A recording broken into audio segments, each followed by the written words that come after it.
And today we're going to be talking about 5 signs you cannot handle a healthy relationship. Oh man, we about to get it today.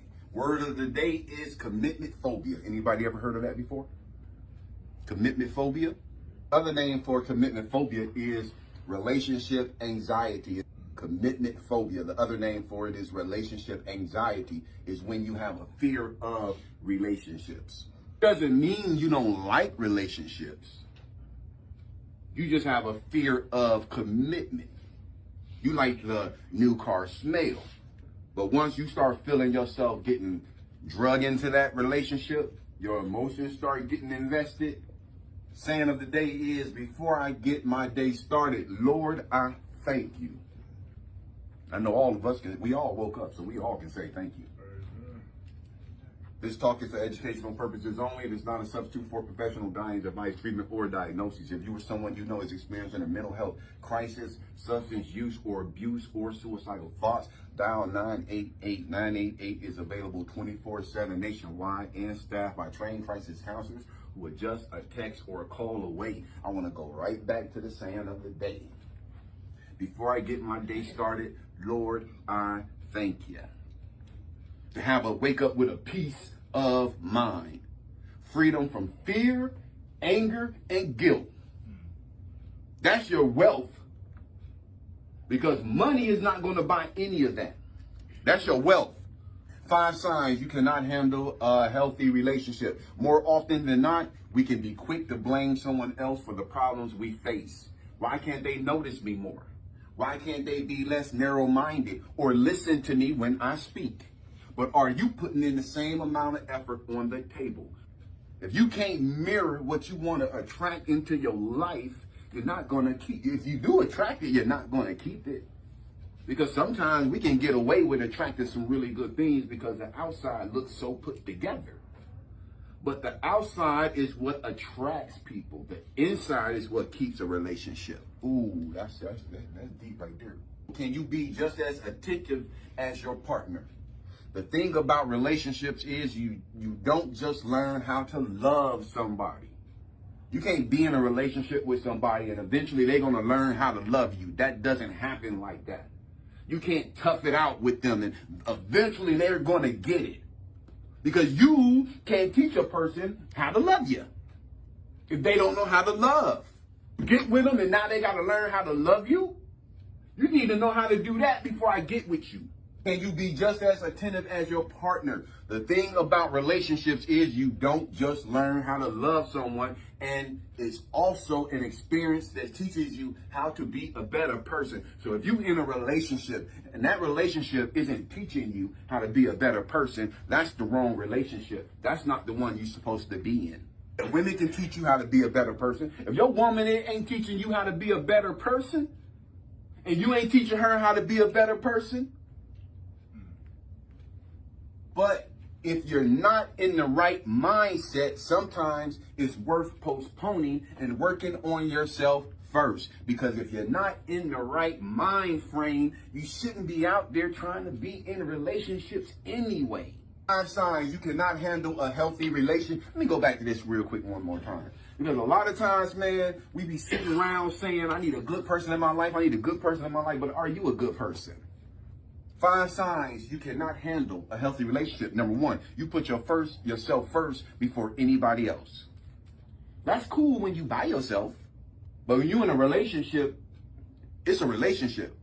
It's healthy when you prioritize your health and your well-being.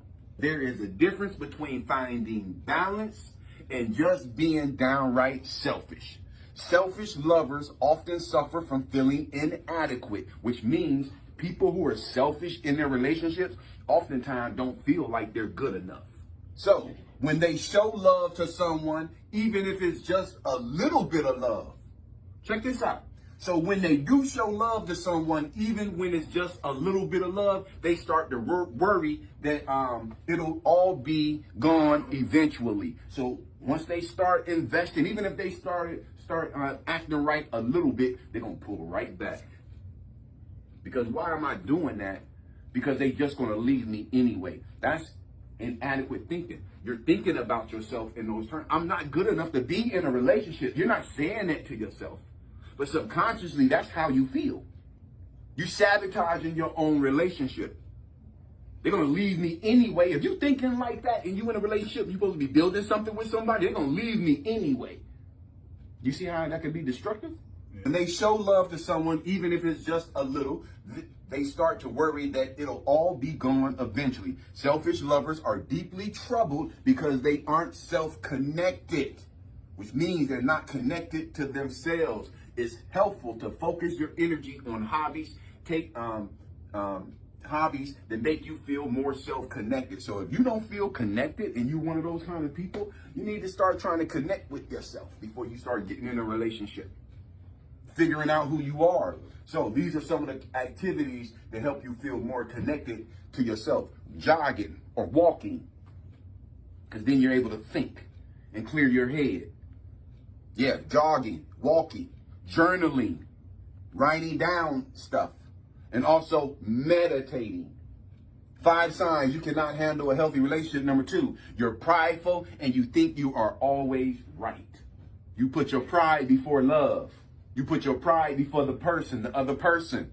You're prideful and you think you are always right. It is important for both partners to feel heard and understood in a relationship. But factors such as pride can get in the way of that. At the end of the day, is it really worth being right if you're going to lose somebody you love?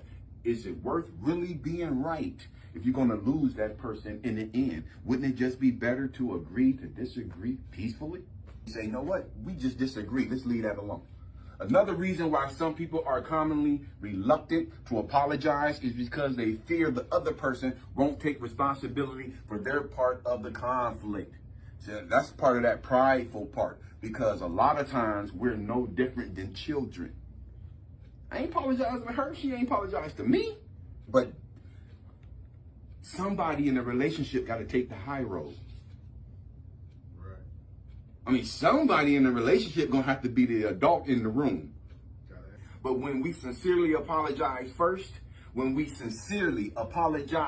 check out that sincerely part, because that's important. When we sincerely apologize first, it lets our partner know that we're not proud of what we did and we will take better measures next time instead of repeating the same mistakes. In a healthy relationship, it is important not to emphasize on who was right or wrong, but rather focus on what the two of you can do to prevent any mishaps from occurring in the future.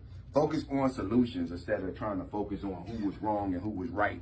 5 signs you cannot handle a healthy relationship. Number 3, you always depend on your partner to make you happy.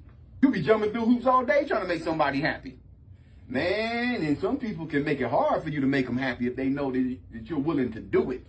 People who are not ready for a relationship get anxious when they're away from their partner or generally feel lost without them. This is a sign of codependency. Ask yourself if you really love your partner, or are you just emotionally dependent on them? Do you really love your partner, or are you just emotionally wrapped up in this situation? Because sometimes when you don't want to treat her right and she keeps asking you to treat her right and you just keep refusing, it ain't like she ain't telling you what she wants you to do, but you just stay with her anyway, even though you know you're not making her happy. A lot of times it's because you just don't want nobody else hitting it. Am I right? You don't want her to end up going and finding somebody else and then finally being happy. So you're going to do just enough to keep her, but you ain't going to never change. Do you really love the person, or are you emotionally wrapped up into the person? Because if you love them, you'll change for them. I'm not saying change you as a person, but if I'm always silent, and I've been silent for years, and I'm in this relationship with you, and you need me to express myself to you, because that's important to you, to know what's going on with me and to know that I'm all right, and I keep refusing to open up to you, then that's a problem. That's a problem. That don't mean you need to change. That means there's something that you do for whatever reason. Go to a therapist and figure out why you do it, but you're doing it for whatever reason. And if it's a wedge in between your relationship, you should be willing to remove the wedge. Love is about appreciation and not possession. All right, so codependency is often rooted in our unmet childhood needs. Codependency is often rooted in our unmet childhood needs, while treatment often involves going to therapy. A lot of times when you have this codependency thing about you, the only way you're going to get out of that is going to treatment. But the first thing is you got to recognize that you got it. Because you can be operating in that, but you don't even see it as a problem because you don't know what you don't know. This is not something that you're going to talk yourself out of. This is not something that you're going to just get over. This is something you need therapy to get over. Love is about appreciation. I'm going back to the top. Love is about appreciation and not possession. Codependency comes from a lack of self-sufficiency. Since codependency is often rooted in our unmet childhood needs, while treatment often involves going to therapy, where you can get in touch with the feelings you've buried for years. Talking things out with a professional will ultimately help you get better. Once you confront those deep-rooted insecurities, it allows you to express them to your partner. That way, the two of you can create a plan that helps your relationship move forward. 5 signs you cannot handle a healthy relationship. Number 4, you expect people to read your mind. And don't nobody read your mind.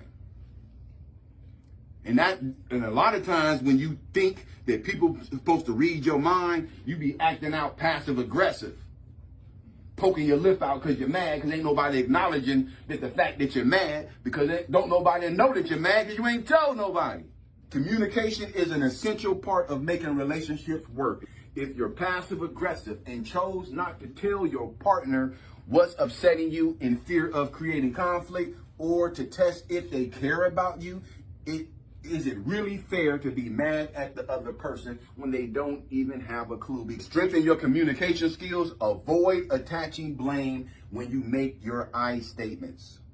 I statements when you're talking to somebody is like, say if I got an issue with you. If I got an issue with you, I need to be using I statements. I don't like what you said yesterday. I don't like what you did. I didn't feel comfortable when you was doing this. I felt anxiety because of this. Those are all I statements. That's better than saying, hey, you know, half the people in the building don't like you. Hey, you know, Steve was saying that, you know, you talk too much. You need to use I statements and speak for yourself. If you have a conflict with somebody, let them know how you feel. Don't drag other people into it to add weight to your argument. To strengthen your communication skills, avoid attaching blame when you make your I statements. Instead of saying, because a lot of times we attach blame when we're talking to our significant other, and that's what leads to them feeling bruised or hurt by our words, or they might feel like we're attacking them. So instead of saying, I'm upset because you never helped me with the bills, I'm upset because you never helped me with the bills. I'm exhausted. You see where I'm going? I'm exhausted and would appreciate it if you could help me with the bills. That way you can still let them know what you want without pointing fingers, which can often cause your partner to become defensive. 5 signs you cannot handle a healthy relationship. And the final one, number 5, you have commitment issues. We talked about that yesterday. You got commitment issues, you don't need to be trying to be in a relationship. Unless you hook up with somebody who wants the same thing that you want. Right? All right, so you have commitment issues. All right, so relationship anxiety doesn't mean you never want to establish a long-term connection. Relationship anxiety, which we talked about up here, commitment phobia. Relationship anxiety is when you have a fear of relationships. Relationship anxiety doesn't mean you never want to establish a long-term connection with someone, but your anxieties get in the way. These people, they want to have a long-term relationship, but their anxiety kicks in. That's when they start feeling they're getting a little too close. You're starting to get in a little too good. Because oftentimes when we're cynical about relationships, we expect it to fail anyway. And we're not investing nothing in it. We're not committing to it. But here it is 2 months later and they still hanging around. You're like, what the heck? I thought this was going to last maybe 2 weeks. Like, it's a month later? Like, they start getting nervous.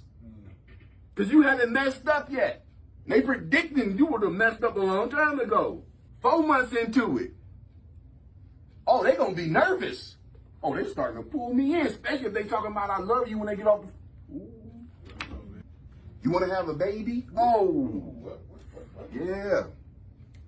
Relationship anxiety doesn't mean you never want to establish a long-term connection with someone, but your anxieties get in the way. Many past events could have caused this, such as witnessing your parents' toxic relationship or divorce, or going through an unhealthy romantic relationship yourself. As a result, you might hesitate being vulnerable and scared that the other person will either leave or eventually disappoint you. How many of us see that all the time online? The way men talk about women. You already have a negative outlook towards women. You are not suitable to be in a relationship with a woman. If it's a woman and all you have is negativity because you was hurt in the past towards men, you're not suitable to be in a relationship with men. Because if you have that mentality and you go out there and you keep dealing with men, you're going to keep getting hurt. So the only person that's going to put up with that is somebody who is toxic. And I guarantee you, they're going to take you for a run for your money. Many past events could have caused this, such as witnessing your parents' toxic relationship or divorce, or going through an unhealthy romantic relationship. As a result, you might hesitate being vulnerable and scared that the other person will either leave or eventually disappoint you. If this is an ongoing issue, it is best to visit a therapist and get insight on how to manage this phobia while learning techniques that help you practice vulnerability. If you have commitment issues, you have a phobia.